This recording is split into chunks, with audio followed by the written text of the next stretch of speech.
Today, in the Dude Shop, we're going to be talking about table saws.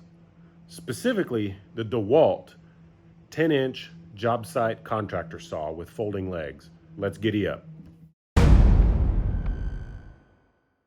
So this is the DeWalt 10-inch Jobsite collapsible leg contractor saw. It is not intended for making cabinets and the big, large footprint shop saws. I kind of use it for some of that stuff, but the truth is, whenever I'm not using this, I can fold the legs up, push it out in the corner, and then I'll be able to park in my shop whenever there's bad weather or things like that. There's a couple of different features. Let's start with the blade. This 10-inch blade,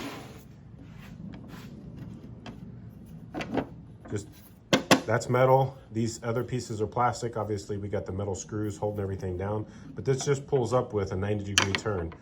It is unplugged right now, so don't freak out. I'm sticking my hands down at the blade, but you can see very clearly there are enough threads there to put a dado stack on this. And DeWalt's website actually says you can do a dado stack. I personally used it up to a 1/2-inch dado stack, but it looks like there's enough room to do larger than a 1/2-inch dado, probably somewhere in the 9/16 to even 3/4 potentially. But you can see it uses a 10-inch blade. It just goes on the threads with a big washer in the nut anyway, and then you could run your dado that way. Obviously, you'd have to make a new cover plate here, and the reason I bought the 10-inch is so that it would have a little bit more power. It is a 15-amp motor. You can see right there, the motor is directly tied to the blade. Personally, I haven't really had any issues. I've not ripped anything super dense like oak or hickory. I've done maple, plywood, pine, walnut, and it didn't really have any issues keeping up. So far, I'm pretty happy with it for the cost. I think I paid $525 or $550 at Lowe's. The link is in the description if you want to take a look at that on Lowe's website, or you could get it off of Amazon. I'll leave a link down there as well. One of the features that I enjoy the most is this rip fence. This rip fence right here is on a gear system, and you can see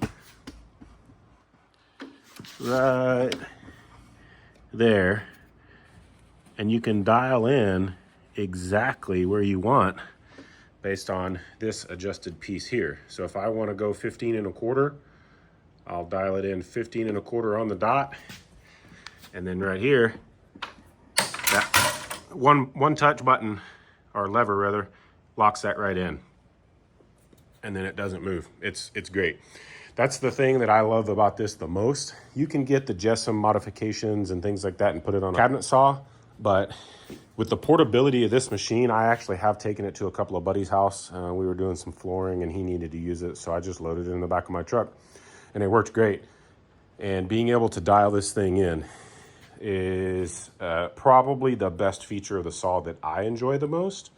But even more so than that, is when you unlock it, you look on here on this measuring tape, and it's a 2 scale actually. You see this one in particular is 14 and 22.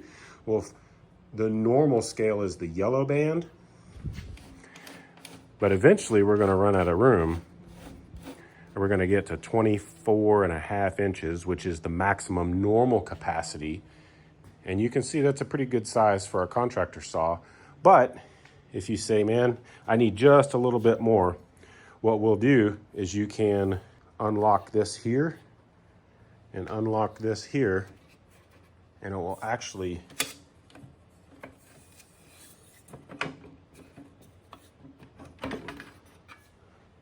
it comes out of those little grooves right there.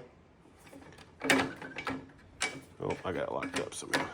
And you can move them to these grooves right here and lock that in. Then you just put those 2 tabs back, tab back here, and now you have extra wide capacity, and it maxes out at 32.5 inches. And you can even dial that in.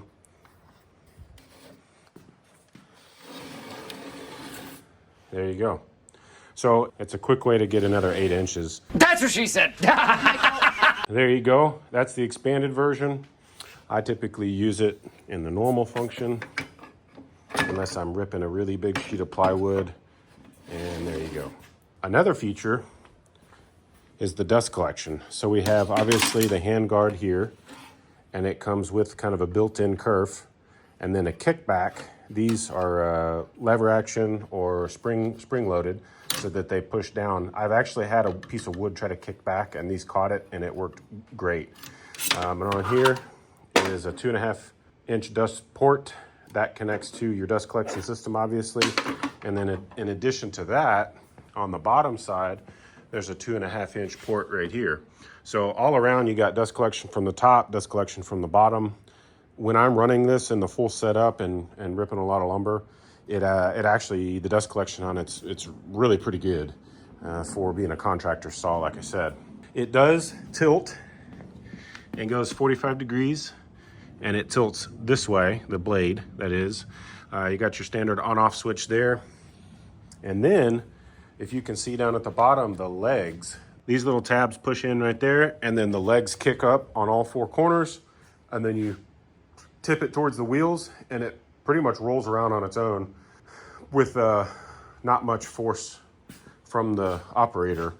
So all in all, I've been really, really happy with it. I want to show you one more thing.